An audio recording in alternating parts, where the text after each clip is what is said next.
YouTube ચેનલમાં આપ સૌનું સ્વાગત છે। હું હર્ષાબેન કટકિયા। જય બાબા સ્વામી, જય ગુરુદેવ। આજે આપણે બનાવવાના છે ટમેટાનો પાવડર।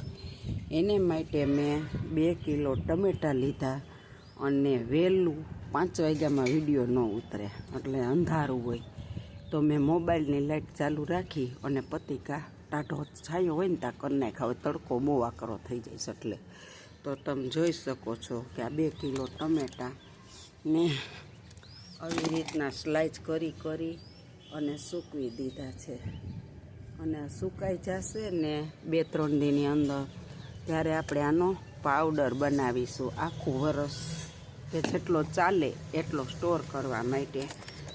એટલે હવે આપણે આને સુકાવા દેશું। તો આપણે પાવડર કરવા માટે જો ટમેટા 2 કિલો સૂકવેલા હતા પાવડર કરવા માટે। તો જો આપણા એકદમ તમે સાંભળી શકો છો જો એકદમ સુકાઈ ગયા છે। તો હવે આપણે આનો મિક્સરમાં પાવડર કરી લેવાનો છે। હવે આપણે આનો પાવડર કરી લેશું।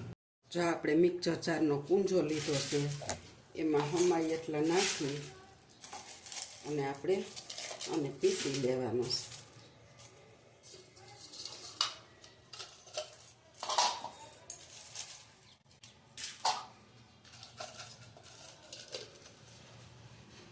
હવે આપણે આને પીસી લેશું।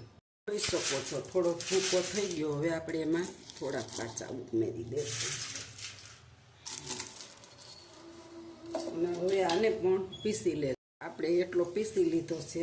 હવે આપણે આને ચારી લેશું। તો આપણે એના માટે છાની લીધી છે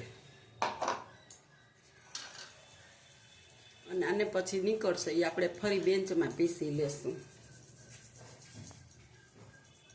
જો આપણે થોડુંક પીલું હતું એટલે આ પછી એક બેન્ચમાં બધું પીસાઈ જાય।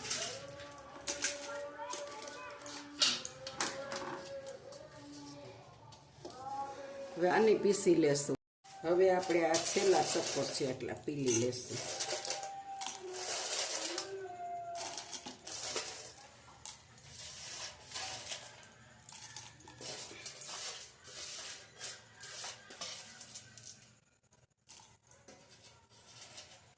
હાલો હવે આપણે આને પણ પીસી લઈશું। જો આપણો બધો પાવડર પીસાઈ ગયો છે તમે જોઈ શકો છો। આપણે 1.5 થી પોણા 2 કિલો 2 કિલો જેટલા હશે ટમેટા। બહુ અંદાજે 5-7 કિલો હારે લીધા હતા એટલે ન ખબર પડે। તો આપણો જો 100 ગ્રામ ઉપર પાવડર થયો છે અને આ દેશી ટમેટા છે એટલે એટલા મીઠી ને ખાટી બને સુગંધ આવે છે। બહુ મસ્ત બની ગયો છે। એટલો પાવડર છે ને તો આપણે 6-8 મહિના તો ટેસ્ટથી આને બધી વસ્તુમાં આપણે જો ઘરે પેરી મસાલો બનાવવો હોય ને તો ટમેટાનો પાવડર જોઈએ। મેં ડુંગળીનો પાવડર બનાવું, લસણનો બનાવું પણ મેં ક્યારેય વિડીયો નથી બનાવ્યો એનો। પણ આ ત્રણેય પાવડર ભેગા કરો અને પછી બધો મસાલો બીજો બધો ભેળવો ને એટલે પેરી મસાલો બની જાય બહુ મસ્ત। હાલો હવે હું થોડુંક પીસી। જો આપણો પાવડર ચડાઈ ગયો છે અને આટલું ચારણ નીકળ્યું છે હવે આપણે જવા દેવાનું છે અને તમે જોઈ શકો છો કે જો 100 ગ્રામ જેટલો આપણો પાવડર બનીને રેડી બની ગયો છે। હવે આપણે આને હાચવવાનો છે એટલે હાચવવા માટે એક ટીક હું તમને કોઈ નહીં બતાવે। હું કહું આની અંદર આપણે 1/2 થી 1 ચમચી નિમક ભેરવી અને ભરી લેવાનું છે। આને જરીક નિમક ભેરવો ને એટલે આની અંદર કોઈ વસ્તુ બગડતી નથી અને એવો ને એવો રહે છે। અને બને ને તો 2 ચપટી હિંગ ભેરવી દેવાની એટલે આ પાવડર હાવ બગડતો જ નથી। આ હિંગ અને નિમક 2 ભેરવી હવે હું આને એક બોટલમાં ભરી અને સ્ટોર કરી લઈશ। જો હવે આપણે એની અંદર એક થોડીક એવી હિંગ નાખી દઈશું।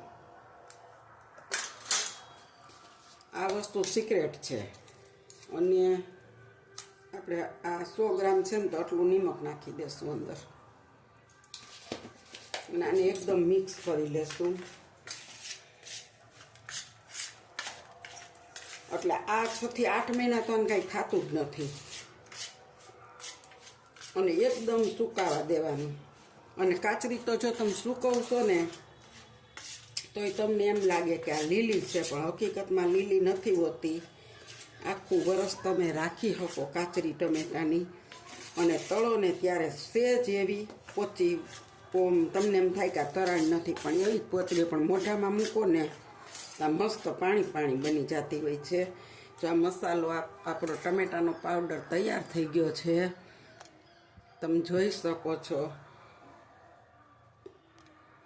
અને હવે આપણે આ એક બોટલ ભરી લેવાની છે.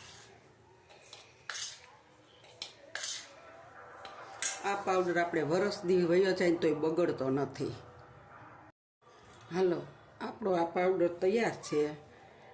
જો મારી આ રેસીપી સારી લાગે તો લાઈક કરજો, શેર કરજો, બેલ લાઈક બટન દબાવવાનું ભૂલતા નહીં. આવજો, જય બાબા સ્વામી. અને અમારી રેસીપીને તમે બધે શેર કરજો. તમારે એમાં પૈસા બેહતા નથી. હાલો, આવજો. અને આ પાવડર આપણે હવે આમાં ભરીને સ્ટોર કરી દેવાના છીએ.